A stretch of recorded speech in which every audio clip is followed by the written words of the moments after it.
నేను పోతానండి, నేను పోతాను. నా కళ్ళతో అసలు ఇలాంటి చూడాల్సి వచ్చిందని నేను అస్సలు అనుకోదండి. అసలు దాంతో కూడా దోశలు చేస్తారని ఇప్పటివరకు నాకు తెలియదండి. అసలు నీకేది తెలియదమ్మా, కాకపోతే తెలిసినట్టు కొంచెం కొంచెం బిల్డప్లు ఇస్తావు అంతే.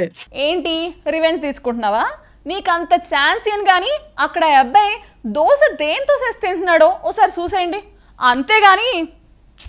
అంటే ఇప్పుడు మనం కూడా అలా చేసుకొని తిందామంటావా? నన్ను పూర్తిగా ఏది చెప్పనివ్వా? సర్లేండి, ఆ స్పెషల్ దోశ ఏదో మీరే చూసుకోండి మరి.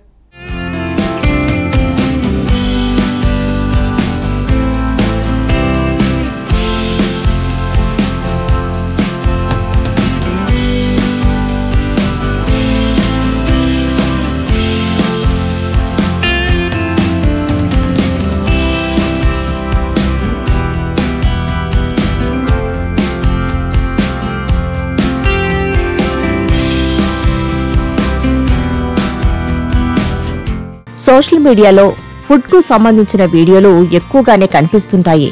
వాటిలో మనకు తెలిసిన ఐటమ్స్ తో పాటు అసలు పరిచయం లేనివి కూడా ఉంటాయి. అలాంటి వీడియోలు బాగానే జనాన్ని ఆకర్షిస్తాయి. ఇప్పుడు మీరు చూస్తున్న వీడియో కూడా అలాంటిదే. ఓ వింత ఫుడ్ కు సంబంధించిన వీడియోను చూస్తే ఇదేంటి, ఇలా కూడా చేసుకుని తింటారా అనిపిస్తుంది. ఈ వీడియో 2 రోజుల్లోనే 20 లక్షలకు పైగా వ్యూస్ సొంతం చేసుకుంది. ఇందులో ఒక వ్యక్తి నాచు నుండి రుచికరమైన దోశ లాంటిది తయారు చేస్తున్నాడు. ఇతర దేశాలలో నాచును ప్రోటీన్ బాంబుగా చెప్తారు. నాసా కూడా దీని నుంచి అంతరిక్ష ఆహారాన్ని తయారు చేస్తుంది. కానీ మన దేశంలో నాచును చూస్తేనే చాలా మంది అసహించుకుంటారు. కానీ ఒక వ్యక్తి చేసిన ఈ పని గ్రామీణ భారతాన్ని చూపిస్తుంది. ఈ వీడియో చూసిన తర్వాత నిపుణులు దీనిని ఒక విప్లవం అని అంటున్నారు.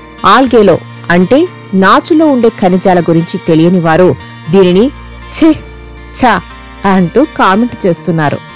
ఈ వైరల్ వీడియోలో ఒక వ్యక్తి ఒక గిన్నె తీసుకుని తన గ్రామంలోని చెరువులోకి దిగాడు. నీటిపై పెద్ద మొత్తంలో నాచు తేలుతుంది.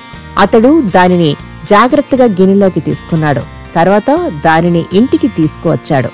తొలుత నాచును శుభ్రంగా కడిగాడు. ఆ తర్వాత రాయిపై మరింత మెత్తగా దోసపిండిలా రుబ్బుకున్నాడు. అదయ్యాక కట్టెల పొయ్యి మీద పాన్ వేడి చేశాడు. ఆ వేడి పాన్ మీద కాస్త ఆయిల్ వేశాడు. దానిపై రుబ్బుకున్న నాచును పోసి కేకులా తయారు చేశాడు. దానిని 2 వైపులా బాగా కాల్చాడు. అది పూర్తిగా కాలాక తీసుకుని ఎంతో చక్కగా తినేస్తున్నాడో చూశారుగా. ఫస్ట్ ముక్క తిన్న వెంటనే ఆ వ్యక్తి దానిని రుచికరంతో పాటు హెల్దీ అని ప్రకటించాడు. అతని కుటుంబం కూడా దానిని రుచి చూసింది. ఈ వీడియో ఇన్స్టాగ్రామ్, యూట్యూబ్లో అప్లోడ్ చేసిన వెంటనే వైరల్ అయింది.